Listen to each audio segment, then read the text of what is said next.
general things about a Pisces sun sign in regards to romance before we get into the individual signs?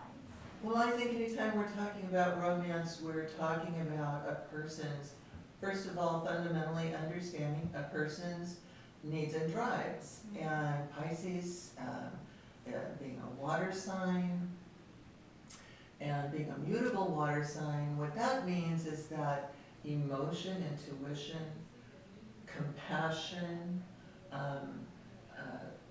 imagination, these are huge in the world of Pisces. So I could see this sign being a lot more creative in nature. It's quite creative. Okay. And healing. Healing is a good word for that too. So a muted water sign. It's a mutable water sign, okay, meaning that Pisces are able to be very adjustable to their environment and to those around them. Sounds like a lot of more strong feminine energy to me. Very feminine sign, actually, so in like terms of the yin-yang concept of femininity. So very receptive, very intuitive. Okay, what about Pisces and Leo? What about Pisces and Leo? I wonder if Leo would be a little bit too much to handle for Pisces, or Pisces would want a little more. Well, you know, here's what they have. You're making good points. This is something they both have in common. Pisces can be dramatic from the imaginal and artistic perspective. Leo is very self-expressive and artistic in that sense. So they have that in common. But you're right, Leo is fiery, warm, sociable, likes an audience. As long as Pisces game to go along, this might work out. However, Leo's kind of a fixed sign and kind of demanding, and at times certainly wants to be the leader in that way. This also could work out, but their essential natures are somewhat different and not always so compatible. Leo needs a lot of attention and might in some ways stomp on the sentimental and tender emotions of Pisces.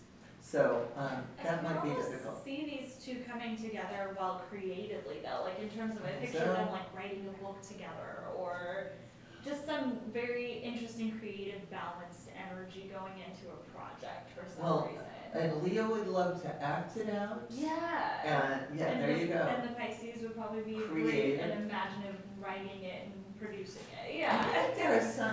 There are many Pisces that are wonderful, not only creative artists, but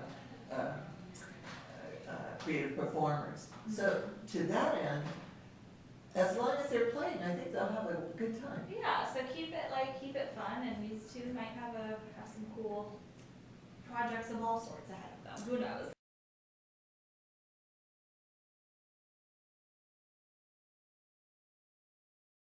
I always like to talk about a very good point that you bring up, that we shouldn't put all of our stock and thoughts into the sun sign compatibility, because like you mentioned, there's a lot more to it. That's right. Well, so perhaps when we're talking about Pisces, we can be open to the thought of Pisces sun. But if you happen to know that you're a Pisces moon or a Pisces ascendant, some of this information may relate, and vice versa. If you know that your partner or friend shares ascendant or moon sign with some of the other signs that we're discussing, maybe that will help us to see that it's not just sun sign compatibility we're looking at the rising sign, attitude, and the way others perceive us and receive us, and the moon sign, our soul, and certainly Venus and Mars come in to play anytime we're talking about attracting relationships and the fire and passion of relationships. Right, because to a true astrologer like you, now that I've witnessed a complete complete astrological chart. There really is so much more happening than just your traditional sun sign. So we want you to keep that in mind when we're talking about compatibility, referring to sun sign compatibility. And as we've said before, remember to love yourself first before you go trying to love anyone else, because then no matter what your sign is, it makes it a lot easier. And thanks for watching. Bye-bye, thank you.